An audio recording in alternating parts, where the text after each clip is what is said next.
The beauty of agribusiness is that by the time people are seated for a program like this, they have all touched food. Either it is raw or processed. Even those who are fasting, they sometimes go somewhere and touch a bit of food. That's the beauty of agribusiness.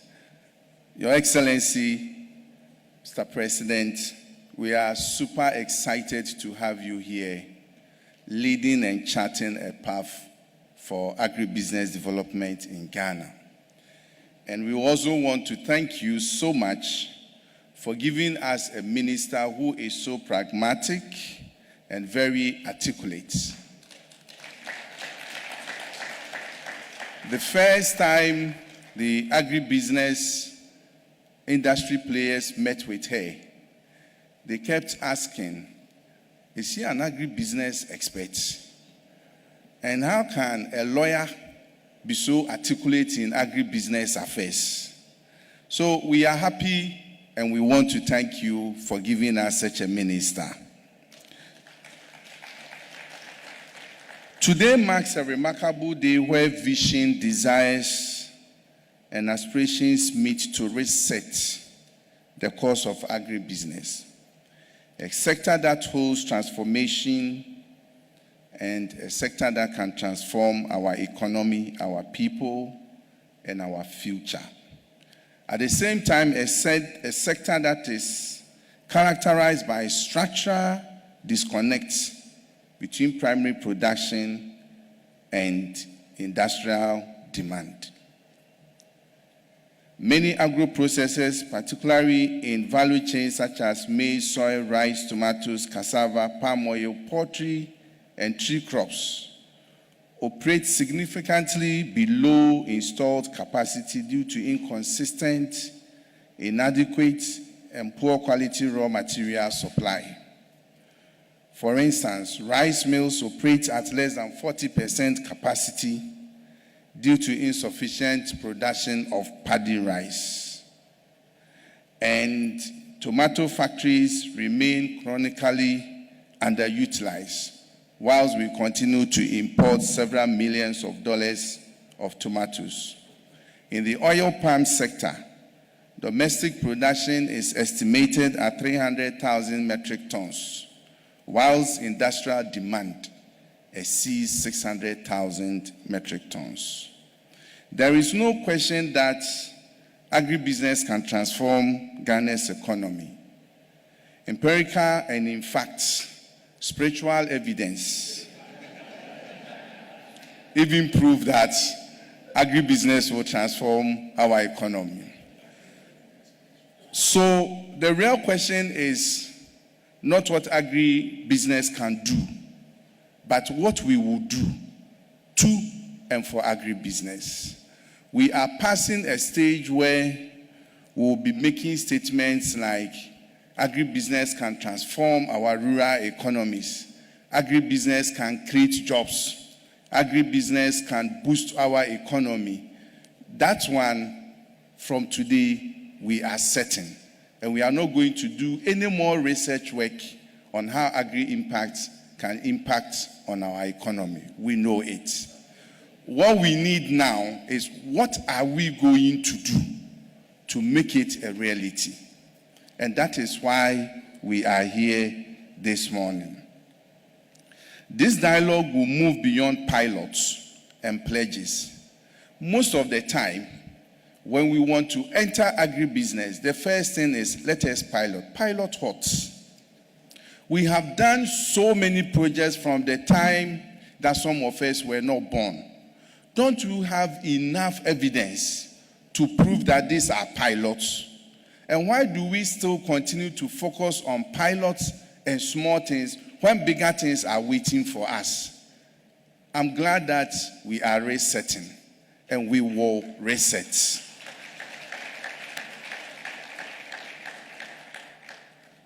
We need to reset, accelerate, and scale. The little that we know, let us scale them.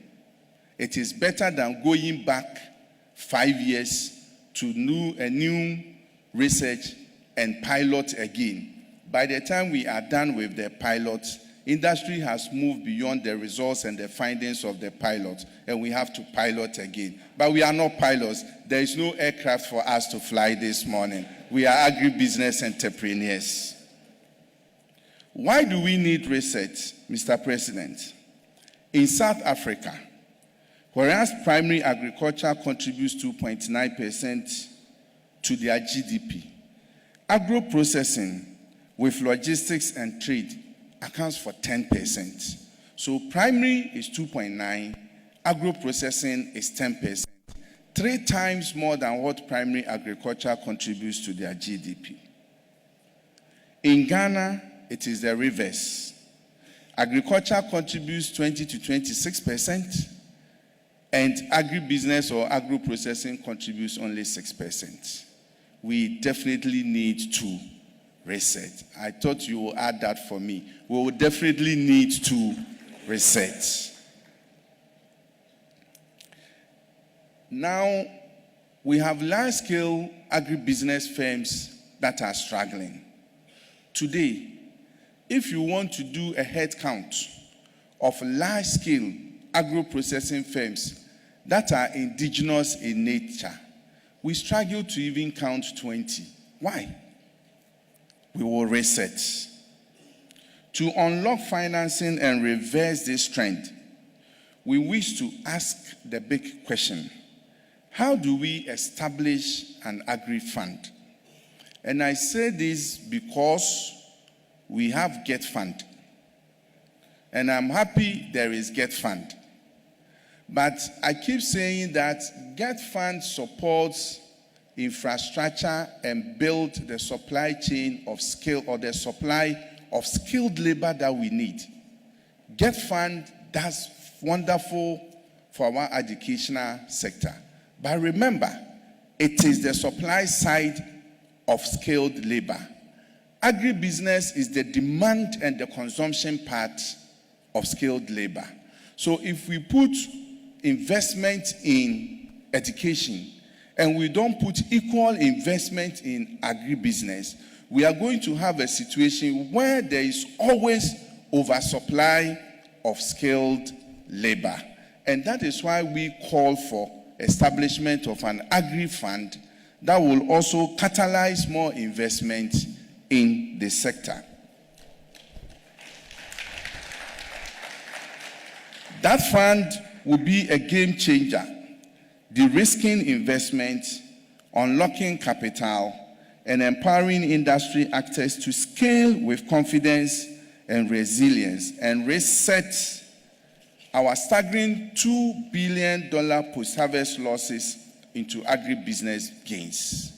Already, our yields are low. Our productions are low. But the little that we produce, we lose about $2 billion in post-harvest. Why? So when we have Agri-Fund, we will reset it and we will reverse it, so that tomorrow we will not come here and say again that our post-harvest loss is $2 billion. But we will rather say that our post-harvest gain into the agribusiness basket is $2 billion.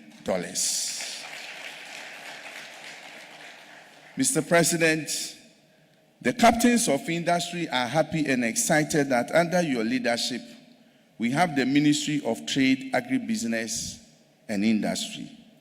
The position of agribusiness in between trade and industry is for a purpose.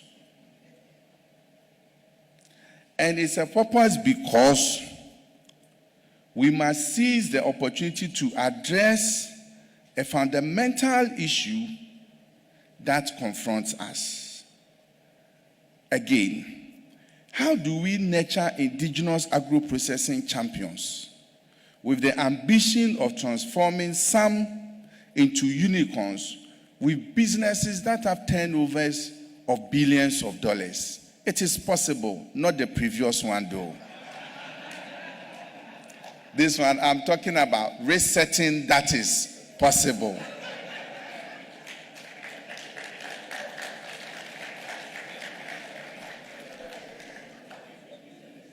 But we know that these champions will not emerge by chance. They can never emerge by chance.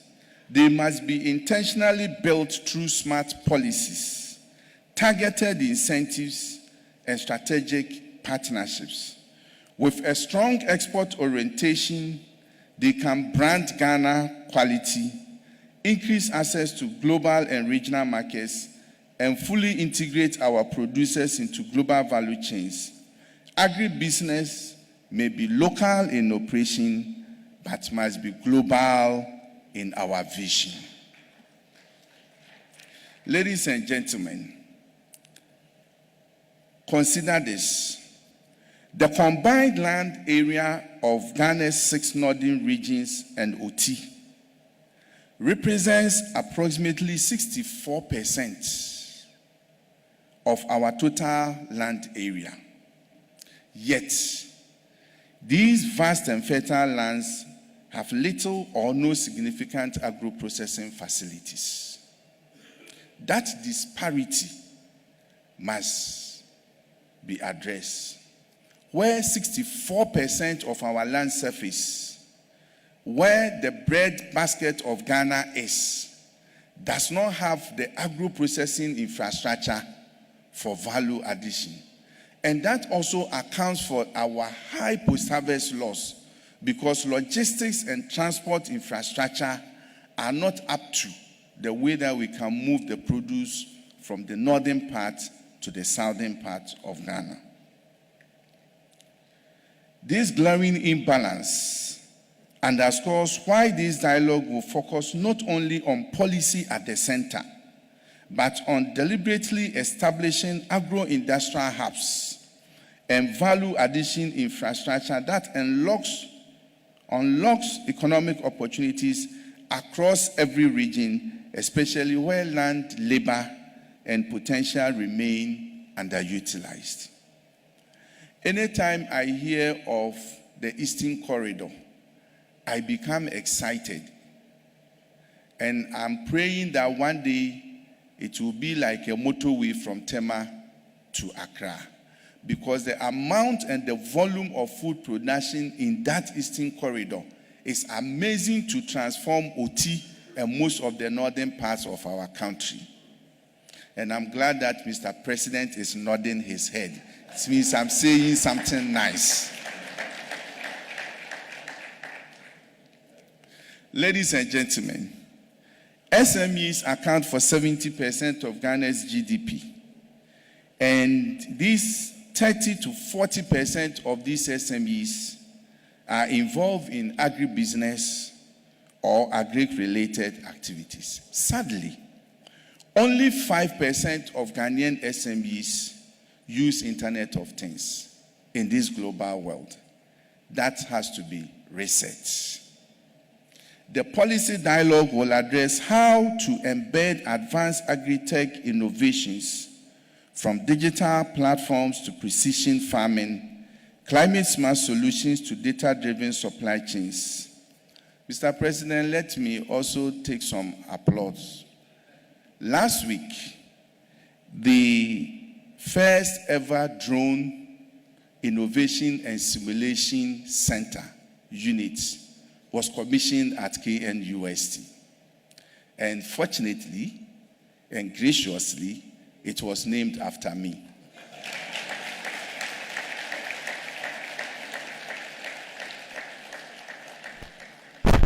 The global drone market for agricultural services is expected to reach $7 billion by 2030.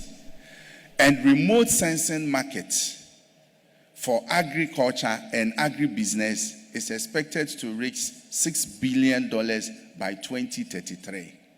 What are we doing for our young ones to take advantage and participate in this global market, which together constitute about $14 billion?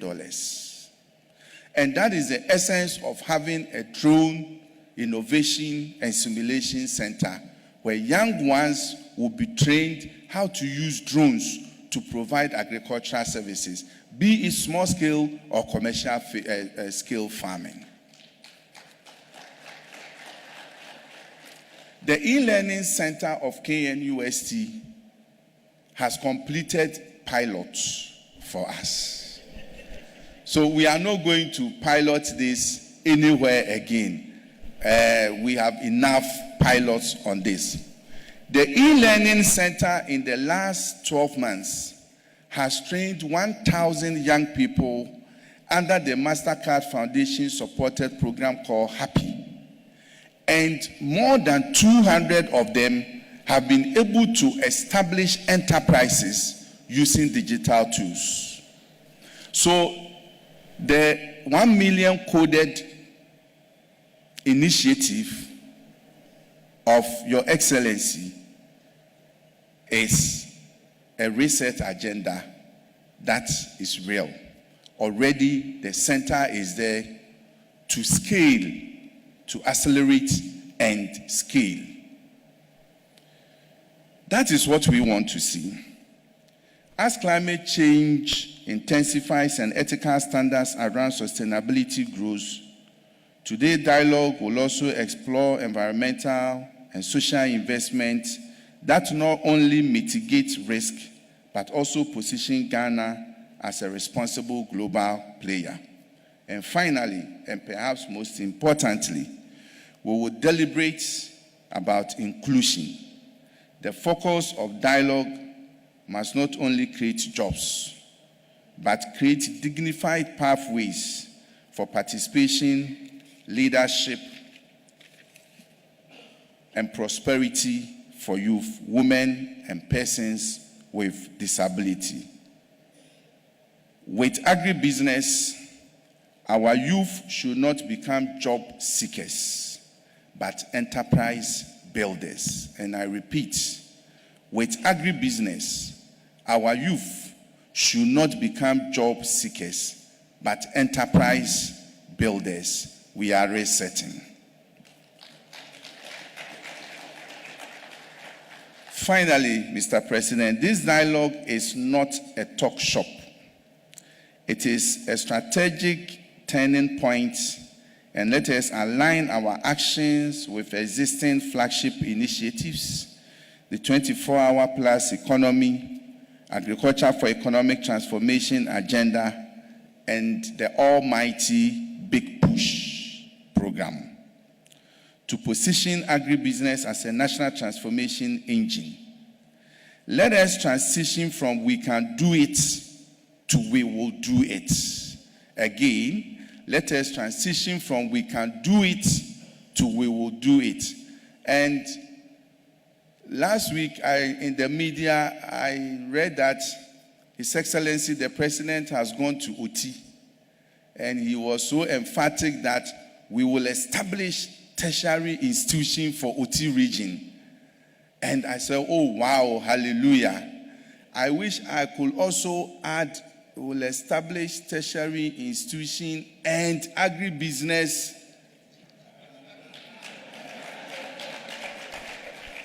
So, Mr. President, when you are establishing, please add agribusiness. On these notes, I will say that when we move from we can to do it, tomorrow we'll come here again and say that we have done it. It is time to reset. It is time to arise. It is time to build. Thank you very much.